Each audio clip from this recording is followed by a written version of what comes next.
Delivery అన్నట్టు అధ్యక్ష. రెండో విషయం అధ్యక్ష, మీ అనుమతితో అధ్యక్ష, ప్రజాప్రభుత్వం అధికారంలోకి వచ్చిన తర్వాత గౌరవ ముఖ్యమంత్రి గారు చేసిన తొలి సంతకం మెగా డిఎస్సి అధ్యక్ష. 5 సంవత్సరాలు ఎక్కడ గత ప్రభుత్వం ఒక్క డిఎస్సి కూడా ఏర్పాటు చేయలేదు అధ్యక్ష. సో సుమారుగా 16,000 మంది ఉపాధ్యాయులతో మెగా డిఎస్సి మన ప్రభుత్వం ఏర్పాటు చేసిన అధ్యక్ష.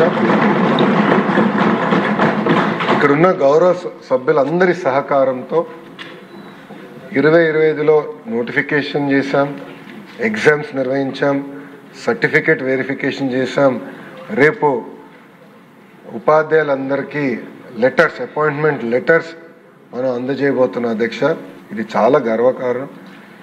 కూటమి ప్రభుత్వాన్ని తొలి విజయం ఇది. ఎందుకంటున్నానంటే ఎప్పుడు డిఎస్సి నోటిఫికేషన్ ఇస్తే స్టే వచ్చేది, ఇలాంటి ఇబ్బంది పెట్టేవారు అధ్యక్ష. ఇప్పటికీ సుమారు వైకాపా నాయకులు 100 కేసులు వేశారు అధ్యక్ష. దీన్ని 100 కేసెస్ వేశారు డిఎస్సి పైన.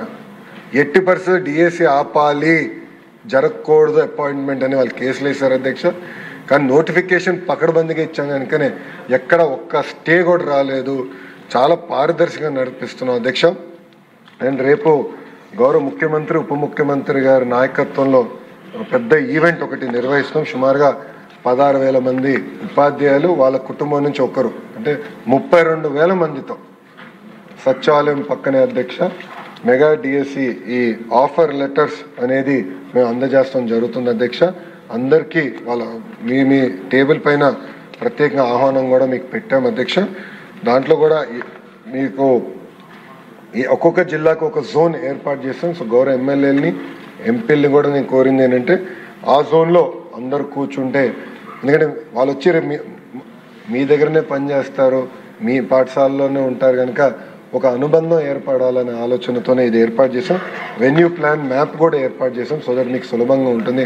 దయచేసి ఈ కార్యక్రమాల్లో గౌరవ ఎమ్మెల్యేలు అందరూ పాల్గొనాలని సభాముఖంగా కోరుకుంటున్నాం. అంతేకాకుండా అధ్యక్ష, అందరం కార్లు వేసుకుని వెళ్తే మళ్ళీ పార్కింగ్ ఇబ్బంది ఉంటుంది కనుక ఇక్కడ మేము బస్సులు ఏర్పాటు చేసాం. ఎమ్మెల్యేలు అందరూ కూడా నీట్గా బస్సులు ఏర్పాటు చేసాం. విప్ గారికి, చీఫ్ విప్ గారికి, విప్లందరూ కూడా మేము ఆ విషయం తెలియజేస్తాం జరిగింది అధ్యక్ష. సో దయచేసి ఆ బస్సుల మార్గం ద్వారా అక్కడికి వస్తే ప్రశాంతంగా అన్ని ఏర్పాట్లు మేము చేస్తాం. ఈ కార్యక్రమం జయప్రదం చేయవలసిందిగా ఈ సభాముఖంగా నేను గౌరవ సభ్యులందరినీ కోరుకుంటూ, కొంతమంది సభ్యులు అంటే ప్రతిపక్ష పార్టీకి చెందిన గౌరవ సభ్యులు ఈ సభలో లేరు అధ్యక్ష, బట్ వాళ్ళకు కూడా జిఏడి ద్వారా, పులివెందుల ఎమ్మెల్యే గారు కూడా జిఏడి ద్వారా ఆహ్వానం పంపిస్తాం జరిగింది అధ్యక్ష. ఈ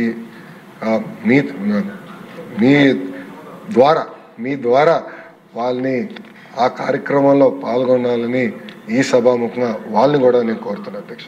థ్యాంక్ యూ అధ్యక్ష. జై ఈ డిఎస్సి విషయంలో లోకేష్ గారిని నేను కూడా అభినందిస్తున్నా. ఎందుకంటే ప్రతిపక్ష పార్టీ వాళ్ళు కూడా అభినందించారు. ప్రతిపక్ష పార్టీ వాళ్ళు కూడా ఎక్కడ చిన్న ఆ సెలక్షన్ ప్రాసెస్లో అప్రిసియేషనే తప్ప కామెంట్ చేయాలన్నా కామెంట్ చేయలేని విధంగా జరిగిందని చెప్పి నాకు వేరే వాళ్ళు కూడా చెప్పాలి అంటే వైరి వర్గం వారు కూడా, అంటే పొలిటికల్గా వైరి వర్గం వాళ్ళు కూడా అభినందించారు. దీనికి ప్రత్యేక ధన్యవాదాలు. Thank you. క్వశ్చన్ నెంబర్ 984 మంత్రి నారాయణ గారు. అధ్యక్ష, మొదటి ప్రశ్నకు సమాధానం. సిఆర్డీఏ వాళ్ళు 21 పనులు